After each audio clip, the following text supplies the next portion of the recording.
तहसीन हमारे साथ लगातार जुड़े हुए। तहसीन, एक सवाल यहाँ पर लगातार पूछा जाता है कि जब जो चीज को लेकर हमारी सुप्रीम कोर्ट बार बार कह चुकी है कि सरकारों को उस पर ध्यान देना चाहिए, संविधान में भी उसका विकल्प जो है मौजूद है, उस पर भी कहा गया था कि इस पर काम होना चाहिए, बावजूद इसके कांग्रेस ने मेजॉरिटी टाइम शासन किया है, बावजूद इसके इस दिशा में कोई काम नहीं हुआ।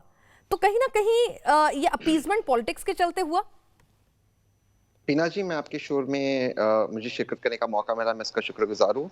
और मुझे जेन्युइनली लगा कि एक कॉन्स्टिट्यूशनल डिबेट होगा, लेकिन ये हिंदू मुस्लिम बैशिंग होगा। मुझे पता था ये होने वाला था, लेकिन मुझे दुख हो रहा है कि इस तरह का झूठ बोला जा रहा है। क्या झूठ बोला जा रहा है कि मुसलमान महिलाओं को अडॉप्ट करने का अधिकार नहीं है। ये बात सही है कि मुसलमान, बुद्धिस्ट और क्रिश्चियन मुसलमान, पारसी और क्रिश्चियन महिलाओं को अडॉप्शन डायरेक्टली करने का अधिकार नहीं था। कुछ और कानून के तहत, गार्डियन एक्ट के तहत वो हमेशा अडॉप्ट कर सकते थे, और सुप्रीम कोर्ट ने भी उसे अपहेल किया जस्टिस जुवेनाइल एक्ट के तहत 2014 में। आप फैक्ट चेक कर दीजिए मुझे। और मेरी खुद की कजिन जो एक प्रैक्टिसिंग मुस्लिम है, उसने अडॉप्ट किए बच्चे और सिंगल मदर है।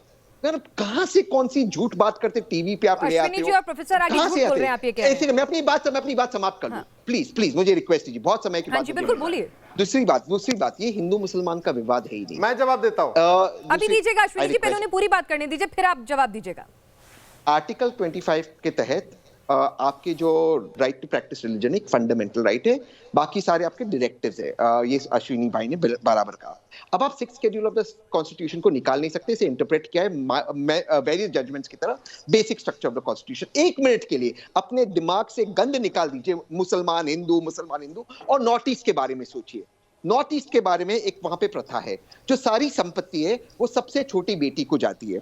जब वो उसको कहते हैं नोकुरम में ये होता है कि जब सबसे छोटी बेटी शादी करते है, उसका जो दामाद होता है वो घर का आदमी बनता है, जो उसकी माँ है उसका पति भी बन जाता है। ये एक प्रथा है हमारे भारत के अंदर, अलग अलग प्रथाएं हैं। आप उस प्रथा को कैसे चेंज करोगे? ट्रिपल तलाक की बात हुई, ट्रिपल तलाक में सुप्रीम कोर्ट में माननीय मोदी जी के सरकार का क्या स्टैंड? अगर कोई प्रथा जो है किसी को कमजोर करती है, उसका हक मारती है, जो संविधान हमें बराबरी का हक देता है, क्या कुप्रथाएं बदलती नहीं? बिल्कुल। अच्छा, बहुत वाजिब सवाल पूछा आपने। इसीलिए जो प्रथा हमारे कॉन्स्टिट्यूशन के अल्ट्रा वाइज, उसको आप उसके अंदर आप अमेंडमेंट जरूर ला सकते हैं, बट आप ये कह दे हम कंप्लीटली यूसीसी हटा दे। सुप्रीम कोर्ट के अंदर जब ट्रिपल तलाक का जजमेंट चल रहा था, तब भी मोदी जी की सरकार ने क्या किया और सुप्रीम कोर्ट ने कहा क्या? सुप्रीम कोर्ट ने कहा कि फंडामेंटली आप किसी को व्हाट्सएप पे इंस्टेंटली डिवोर्स देते हो, ये इस्लाम के खिलाफ है, ये इस्लाम के पर्सनल लॉ के खिलाफ है, और ये ultra vires of the constitution है। और मोदी जी ने कहा उसे स्ट्राइक डाउन किया। ये कोई इस्लामिक लॉ को स्ट्राइक डाउन नहीं किया, कहा इस्लाम के लॉ के खिलाफ है। आपको इसमें अंतर समझना होगा। आप किसी एक चीज को लाकर उसमें मुसलमानों के खिलाफ आप जहर उगलते हो, बार बार उगलते हो, ये गलत है। ये बंद कीजिए आप लोग करना, और गलत चीजें फैलाना बंद कीजिए। नहीं, इसमें आप कह रहे हैं कि यहाँ पर अश्विनी जी ने जो तमाम बातें बताई हैं कि किस तरह से डिफरेंसेस हैं, अगर आप मुस्लिम पर्सनल लॉ अपनाते हैं, कॉमन सिविल कोड के तहत नहीं आप जो है तमाम अपने सिविल मैटर्स को समझाते हैं, तो आप कह रहे हैं कि बिल्कुल गलत। अश्विनी जी, ये तो कह रहे हैं आपने झूठ बोला, प्रोफेसर आगी ने जो तमाम बातें की वो झूठ थी। बिना जी 10 सेकंड और ले लूं, 10 सेकंड और ले लूं। मैं अपने एग्जांपल देता हूं। मैं नास्तिक हूं, मेरे पिताजी पारसी है, मम्मी मुसलमान है, मैंने हिंदू लड़की से शादी की कॉमन सिविल एक्ट के तहत। अरे कहां से, क्या मैं बच्चे अडॉप्ट नहीं कर सकता? अरे कहां से कौन सी बात क्या ले आते, किधर डालते? इन्हें कुछ संविधान पढ़ा है ना कुछ। तहसीन, मैं आपसे पूछना चाहती हूं कि आपको क्या लगता है कि जरूरत ही नहीं है यूनिफॉर्म सिविल कोड की? अमेरिका, पाकिस्तान, बांग्लादेश, तमाम जो देश हैं जो मुस्लिम होते हुए भी यूनिफॉर्म सिविल कोड लाते हैं, आपको लगता नहीं है जरूरत?